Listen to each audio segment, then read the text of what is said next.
सर्राफा की दुकान का शटर तोड़कर लाखों के जेवरात पर चोरों ने हाथ साफ कर लिया। चोरी की घटना को अंजाम देने वाले 14-15 शातिर सीसीटीवी में कैद हो गए। पीड़ित के मुताबिक दुकान से 50 से 60 लाख रुपए के जेवरात चोरी हुए हैं। लोनी बॉर्डर थाना क्षेत्र में नकाबपोश बदमाशों ने संटू सोनू ज्वेलर्स को उनकी दुकान को निशाना बनाया है। दुकान मालिक के मुताबिक बुधवार सुबह उनके पास फोन आया कि उनके शोरूम का शटर टूटा हुआ है। जब वो मौके पर पहुंचे तो पता चला कि लाखों की चोरी हुई है। रामविहार मार्केट बेहटा बंद फाटक का ये मामला है।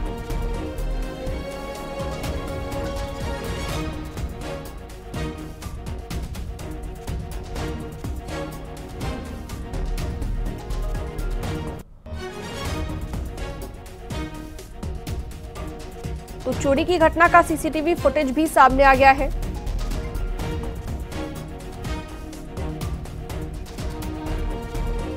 अमित राणा फोन लाइन पर जुड़ गए हैं ज्यादा जानकारी के लिए। अमित, अभी क्या ताजा अपडेट इस पूरे घटनाक्रम को लेकर? लोनी बॉर्डर थाना क्षेत्र में जो घटना हुई है जिसका सीसीटीवी फुटेज भी सामने आ गया है। जी, मैं आपको बताना चाहूंगा ये पूरा घटनाक्रम जो है ये लोनी थाना बॉर्डर क्षेत्र का है, जहां पर कि 15 से 14 जो चोर हैं वो एक दुकान का शटर तोड़ते हुए साफ तौर पे नजर आ रहे हैं। सर्राफा की दुकान की ज्वेलरी शॉप है और बीते 15 साल से दुकान बनी हुई थी और इसमें देर रात इसमें चोरी की गई। और घटना की जो पूरी सीसीटीवी आपके सामने है, जो विजुअल में आप साफ तौर पर देख सकते हैं किस तरीके से शटर तोड़ने के बाद अंदर घुसे। पीड़ित जो दुकानदार है उसका कहना यह है कि तकरीबन 14 से 15 लाख रुपए की जो उसमें वो थी चांदी के आभूषण थे और बाकी जो आभूषण थे वो सोने के तकरीबन 50 से 60 लाख रुपए जिनकी कीमत बताई जा रही है। पीड़ित की शिकायत पुलिस ने मुकदमा दर्ज कर लिया है। वहीं सीसीटीवी के आधार पर पुलिस जांच की बात भी कह रही है। पुलिस की 3 अलग अलग टीमें इस पूरी वारदात को घटनाक्रम को खोलने के लिए लग चुकी हैं। फ्रीडम जी, आप बने रहिएगा हमारे साथ, खबर पर आगे भी जानकारी आपसे लेंगे। फिलहाल आपका शुक्रिया। तो सर्राफा की दुकान से लाखों के जेवर चोरी हुए।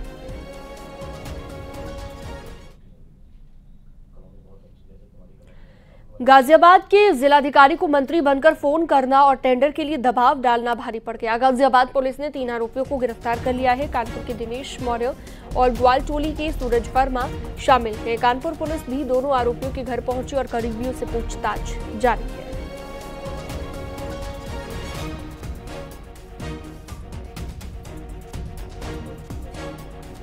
और खबर पर ज्यादा जानकारी के लिए अमित राणा हमारे साथ जुड़ गए हैं और कानपुर से अमित गंजू भी हमारे साथ जुड़ गए हैं। कानपुर के रहने वाले हैं ये 2 शातिर। पहले अमित गंजू का रुख करते हैं। कानपुर के रहने वाले 2 शातिर जिन्होंने गाजियाबाद डीएम को मंत्री बनकर फोन किया, अपने आप में बहुत बड़ा ये मामला, अभी क्या ताजा अपडेट मिल रही है?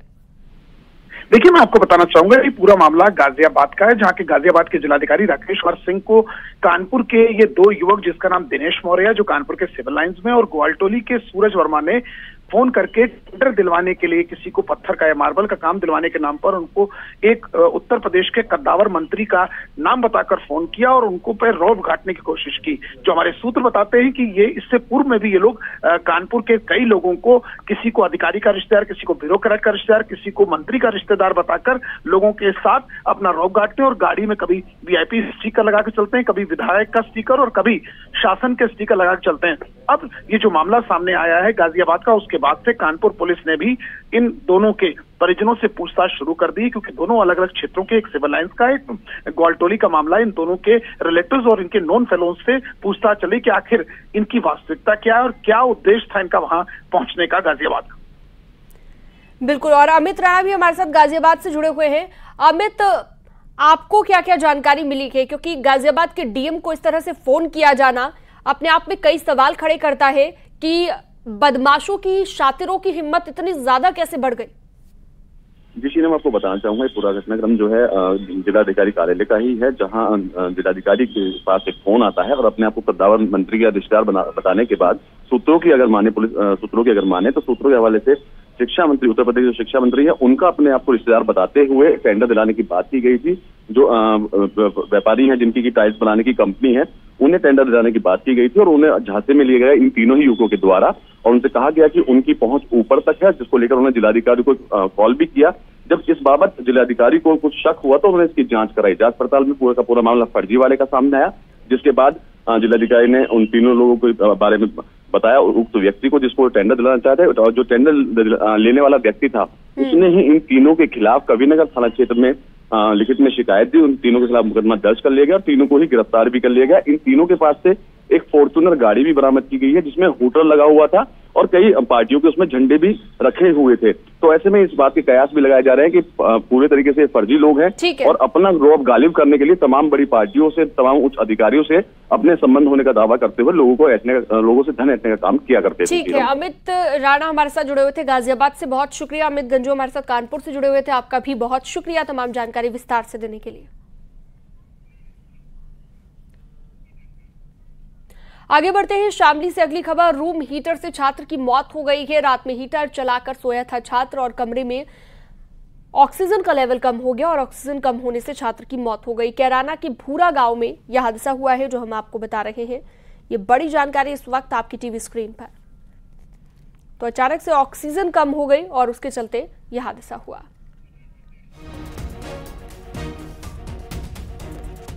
शामली में एसटीएफ मेरठ ने एक बार फिर से बड़ी छापेमारी की है। बताया जा रहा है कि छापेमारी के दौरान एसटीएफ ने एक युवक को हिरासत में लिया था। पकड़ा गया युवक शामली जनपद के सदर कोतवाली क्षेत्र का निवासी है। नकली नोटों की तस्करी की आशंका में युवक को उठाया गया और इससे पूर्व में भी एसटीएफ ने कई बार शामली जनपद में छापेमारी की थी और पूर्व में भी नकली नोटों की करेंसी के मामले में एक युवक को हिरासत में लिया गया था, जिसके कब्जे से एसटीएफ ने भारी मात्रा में नकली करेंसी भी बरामद की थी। तो एक युवक को हिरासत में लिया गया है और एसटीएफ मेरठ ने ये छापेमार कार्रवाई की है। नकली नोटों की तस्करी की आशंका यहां पर जताई गई थी।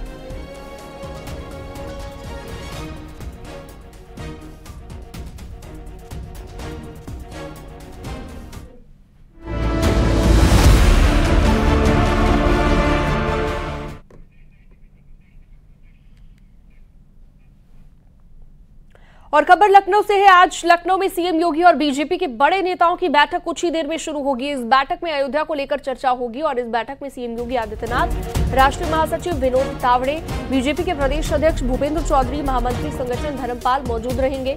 बैठक में नेताओं का पहुंचना शुरू हो गया है। तो ये बड़ी बैठक आज भारतीय जनता पार्टी की रहने वाली है। लगातार बीजेपी बैठकें कर रही है ताकि रामलला की प्राण प्रतिष्ठा का जो कार्यक्रम है उसे और ज्यादा भव्य बनाया जा सके, इसकी लगातार तैयारी चल रही है। तो ये बड़ी जानकारी इस वक्त आपको हम दे रहे हैं। अयोध्या को लेकर चर्चा होगी इस बैठक में। तमाम बीजेपी के बड़े नेता मौजूद रहने वाले हैं इस बैठक में।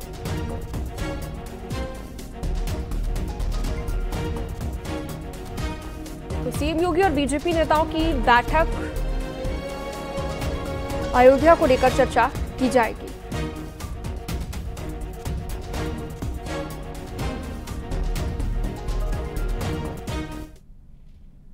योजना की तैयारी, योजना की दृष्टि से बैठक है और एक टीम केंद्र के निर्देश पर लगभग 50-55 लोगों की बनाई है, वरिष्ठ नेताओं की, जिसमें माननीय मुख्यमंत्री जी, हमारे दोनों डिप्टी सीएम, सभी पूर्व प्रदेश अध्यक्ष, सभी सीनियर नेता हैं। तो एक बार विचार विमर्श करके चुनाव की दृष्टि से क्या क्या काम, क्या क्या योजनाएं बनानी है, उसकी चर्चा करके उसे अंतिम रूप देंगे। देखिए सर, ये समाजवादी पार्टी भी आज बैठक कर रही है। अखिलेश यादव ने आज बड़ी बैठक सभी जिलाध्यक्षों की बुलाई है। लोकसभा का चुनाव है और ये लोग सीजनल लोग हैं, जब चुनाव आता तो गतिविधि अपनी बढ़ाते हैं, लेकिन हमारी व्यवस्था स्थायी है। हम लगातार, हमारी पार्टी पूरे पिछले 5 वर्षों से लगातार अपने कामकाज, अपने अभियान, अपने संगठन के विषयों को लेकर हम जनता के बीच में। सपा और कांग्रेस चुनौती बन रहे हैं क्या उत्तर प्रदेश में सर? नहीं, कोई चुनौती नहीं है और अब आप देखेंगे पूरा प्रदेश और पूरा देश राम में है।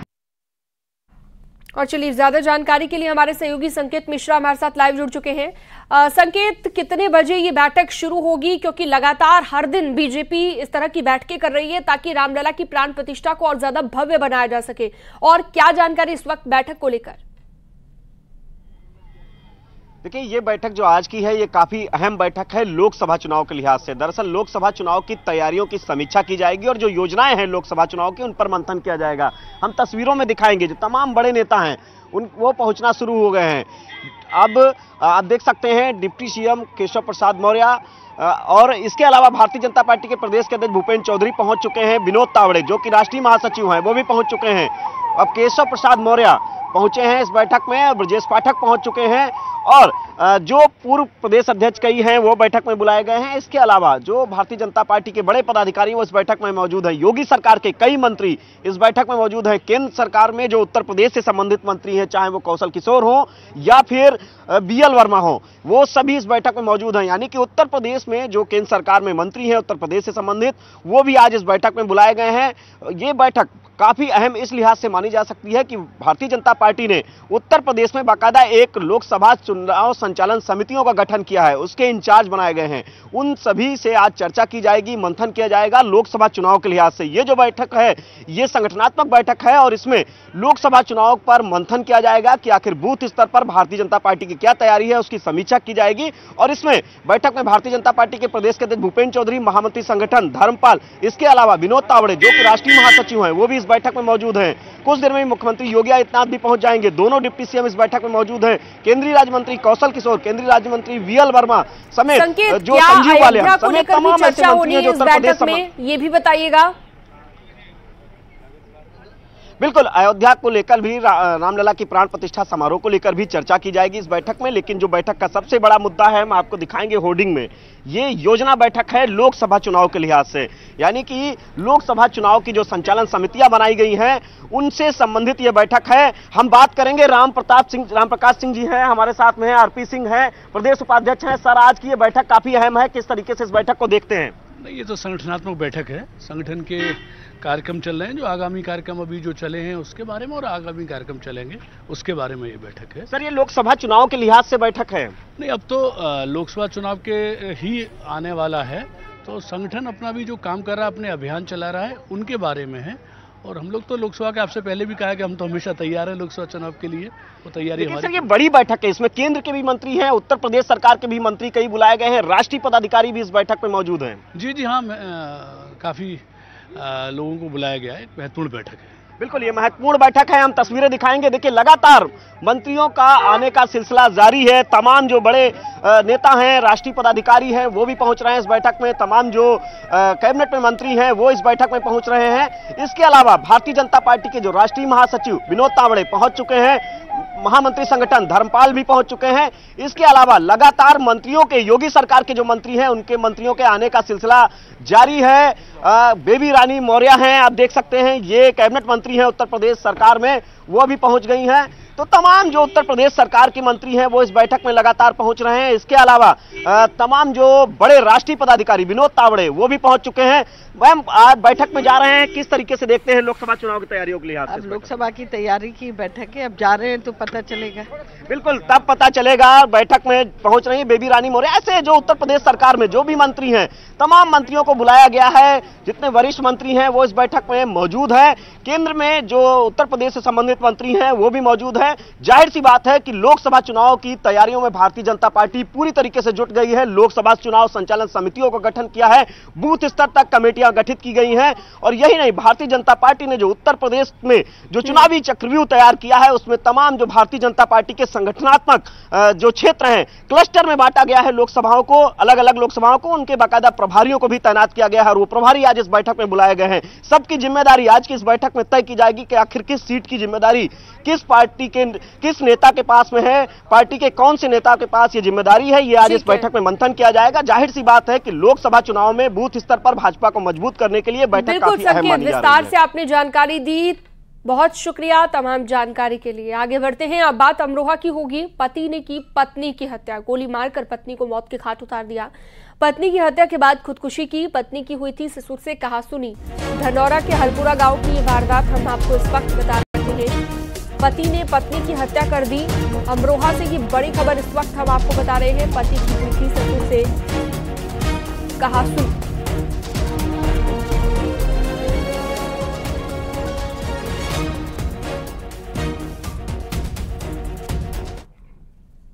और खबरों में वक्त एक छोटे से ब्रेक का, जल्द लौटते हैं।